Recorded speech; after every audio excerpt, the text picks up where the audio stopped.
안녕하세요. 여러분의 소중한 시간을 저와 함께 해주셔서 대단히 감사드립니다. 여러분의 끊임없는 관심과 많은 댓글은 저에게 큰 힘이 되고 있습니다. 12월 17일 일요일입니다. 윤석열 정부의 탄생은 문재인 사회주의 실험을 물리치고 고귀하게 탄생한 눈물겨운 정권 교체였습니다. 그러나 내년 총선의 승리 없이는 대한민국의 위기는 계속될 수가 있습니다. 내년 총선 결과에 따라서 한동훈 장관 역시 정치적으로 절호의 기회와 위기를 동시에 제공하게 될 것입니다. 국가 위기에서 한동훈이라는 차기 후계 카드를 우리가 보유하고 있다는 그 자체가 정말 국가적 행운이라 하겠습니다. 가끔 절체절명의 위기 상황을 돌파할 때는 우리는 역사를 통해서 그 교훈을 얻을 수가 있습니다. 12년 전 역사로 한번 돌아가 보겠습니다. 2012년 총선은 보수 우파 정당에게 절대적으로 불리한 선거였습니다. 그럼에도 새누리당은 과반수를 차지하면서 압도적 역전승을 거두는 데 성공했습니다. 내년 4월 총선 그 상황이 12년 전의 상황과 너무나 비슷하고 있습니다. 첫 번째, 한나라당은 2012년 총선 6개월 전에 서울시장 보궐선거에서 참패를 경험했습니다. 마찬가지로 형 국힘당도 내년 총선 6개월을 앞둔 강서구청장 선거에서 17% 차이로 크게 패배했습니다. 그 이후에 당대표 사임, 대통령 측근 장제원 의원의 불출마 선언 등으로 위기 국면에 빠져 있습니다. 두 번째, 여론조사 지지율에서 크게 열세를 보이고 있습니다. 그 당시 박근혜 비대위는 2011년 12월 총선 4개월을 앞두고 구성되었습니다. 지금 국힘당 비대위 상황은 완전 일치합니다.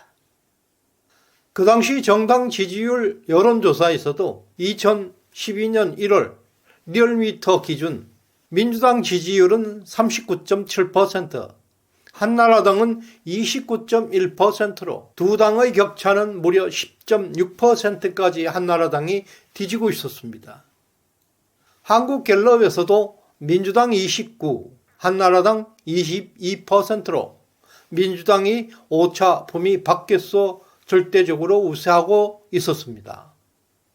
그러나 총선 한 달을 앞둔 시점 여론조사에서는 한나라당이 역전에 성공하고 있었습니다.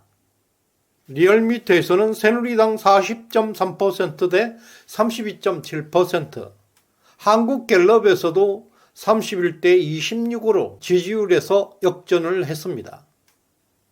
현재 총선 4개월을 앞둔 시점에서 정당 지지율은 리얼미터에서는 국힘당 37.9%, 민주당 43.7%로 민주당이 오차 범위 밖에서 앞서고 있습니다. 반면에 한국갤럽은 국힘당 36대 민주당 34로 국힘당이 약간 앞서고 있는 것으로 나타나고 있습니다. 두 여론조사를 종합할 때 민주당이 다소 우세한 상황이지만 2012년과 비교해보면 현재 상황은 그때보다 약간 여론조사에서는 나은 상황이지만 불리한 것은 사실입니다. 세 번째, 박근혜 비대위원장의 리더십이 2012년 총선에서 절대적 핵심 역할을 하였습니다. 당시 박근혜 비대위원장은 막강한 지지 기반을 가지고 있었고 어디를 가나 어디에서나 대규모 인파가 몰려들었습니다. 현재 한동훈 장관이 만약 정치인으로 나서게 된다면 박근혜 비대위원장 못지않게 지지를 받을 것으로 예상되고 있습니다. 이미 대구, 울산, 대전 등지에서 지방 방문해서 한동훈의 인기를 확인한 바 있습니다.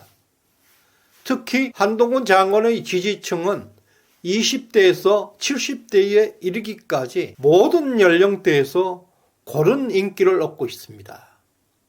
박근혜 비대위원장 이상 성공 가능성을 보여주고 있습니다.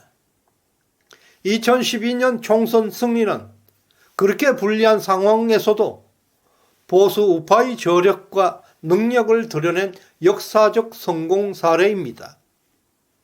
그 역사적 사실을 두고 볼 때 총선 6개월 전 2011년 서울시장 보궐선거 참패, 그리고 올해 강서구청장 보궐선거 참패가 서로 닮아 있습니다.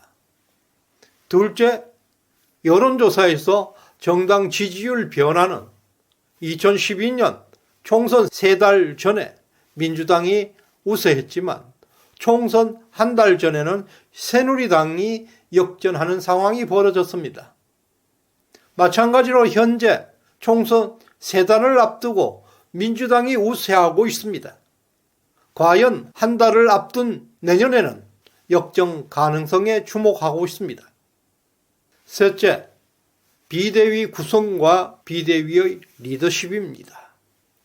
한동훈 장관이 비대위원장으로 나서게 된다면 2012년 박근혜 비대위원장 못지않는 돌풍을 일으킬 수도 있습니다. 이러한 상황에서도 2012년 총선에서 새누리당은 152석의 과반수를 차지했습니다.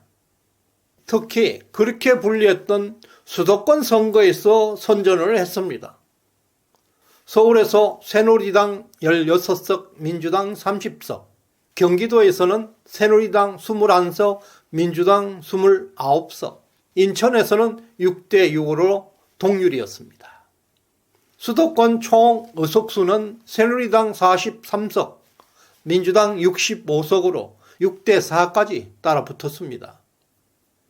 그러나 전국적 득표율에서 보면 새누리당이 42.8%, 민주당이 36.5%로 새누리당이 압도적인 승리를 거두었습니다.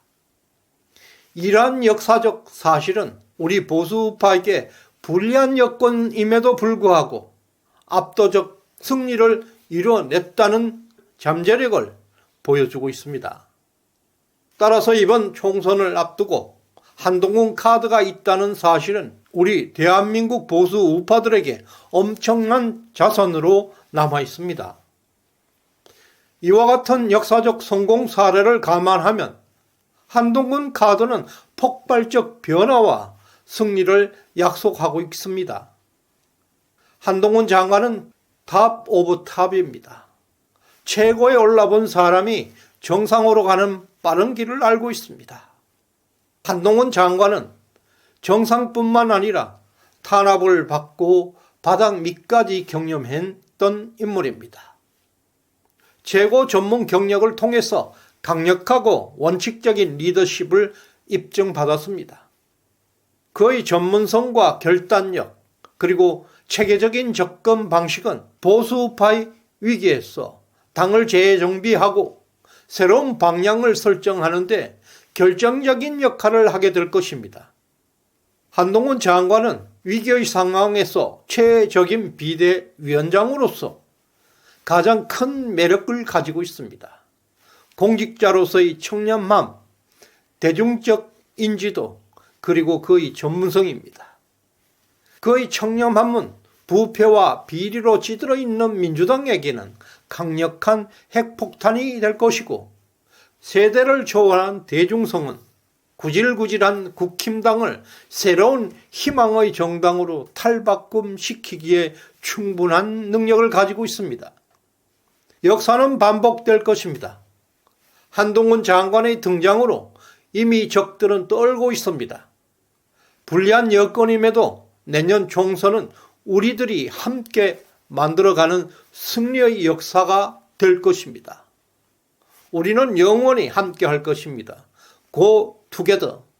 이 영상이 마음에 들었다면 친구와 이웃들에게 널리 공유해 주시길 바랍니다. 나비의 작은 날갯짓이 거대한 태풍을 만들었습니다. 구독과 좋아요 한 번의 터치가 대한민국을 건강하게 만들 것입니다. 끝까지 시청해 주셔서 감사드립니다.